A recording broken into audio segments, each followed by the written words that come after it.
All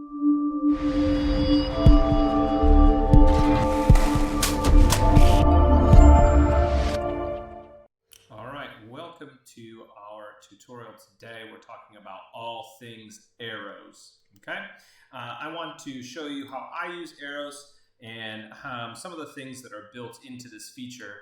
Obviously, the arrow, which is here on the palette here, the control panel has a lot of things here that can help you, and you should use the arrow tool, of course, to highlight any time a member on in your drill is doing a pathway that's not straight.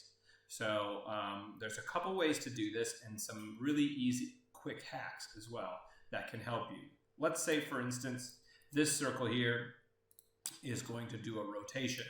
So we're going to rotate it we're just going to rotate it around here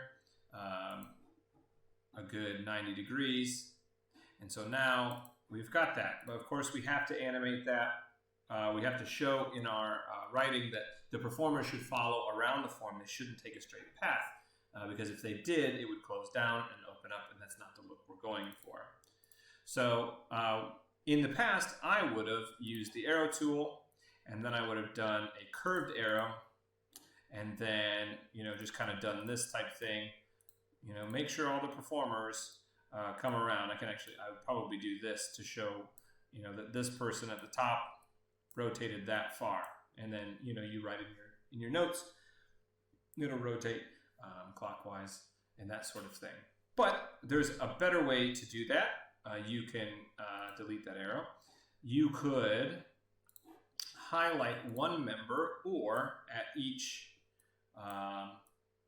kind of the bottom and the top bits, you could say arrow tool after selecting the ones, and then say create arrows from path.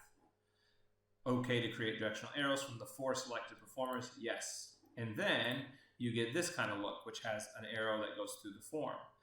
If that's more clear to you, then do it. If it's not, then don't. Another way to do it would be, and let me get rid of those arrows, to select everybody. And then you get a little arrow between every single one of them. Create arrows from paths from the 25 selected performers, yes. And now you get all these. Now that might look a little bit clearer, but let's see if we add some labels to these folks, if you think that is clear, like maybe they're trumpets. T1 plus to the end. And if your labels are all down, like I usually teach, then that might be a little bit too crowded. So maybe you want to keep the arrows out. So there's lots of different ways that you can create your arrows to show your clients what to do. I'm going to go ahead and get rid of all these. Of course, there are many different types of arrows in here. The straight arrows will be ones in which every time you click, it will create the starting point and then the end point. In Pyware, if your grid is kind of default, if you put an arrow on a yard line, you're probably not going to see it very well. So it's best to put them not on the yard lines so your clients can see. You can, of course, change the direction after you've done that. You can put a center point on it, and it will show length. You can do lots of different little things. Here you can take the arrowhead off, so it's just kind of like a bracket. It's just a line. You can show the length, show direction. It's pretty cool. There are a lot of little ways to format them. You can even change the color. You can make them, red with an arrowhead. So it's nice to kind of take a moment to figure it out. Now the multi-point ones, and then you click curved, work kind of like the curve tool in drill. So wherever you click, it's going to create that shape. There are also ways to say you wanted to create a form based out of the arrows that maybe everybody should run to this zone on the field. And you don't necessarily want to chart it. You just want to be able to show them where they should start. Well, you can do that by doing create from draw tool. Then you use some of your drill tools here, like say the circle tool.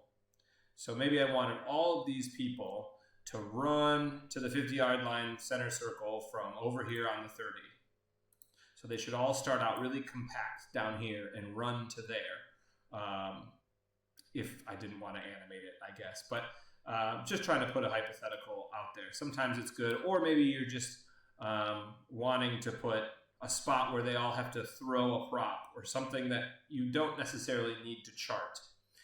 You create your circle just like you would with drill, and then you hit accept, and it creates just a little shape.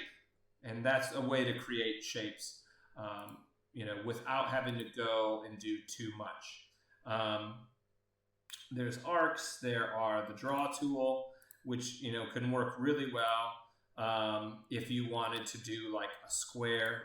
I believe you can do like a square. So it works just like the draw tool does. And then you get, like I said, a little box. So the arrow tool can be used, to create those pieces of information, visual information that you need to show your client. And you could even fill the shape if you want with a color. So there's lots of cool little options packed into the arrow tool. So the next time that you're designing a program and you want to just give the most descriptive, specific information to your client, a lot of it can be done using the arrow labeling tool, and then, of course, fill out your production sheet and put all the info in there. So I hope this was helpful to you. The arrow tool is one that is probably used by me on every single page of drill that I write. So check it out and discover it for yourself. Please like and subscribe to my channel if you like these Pyware videos.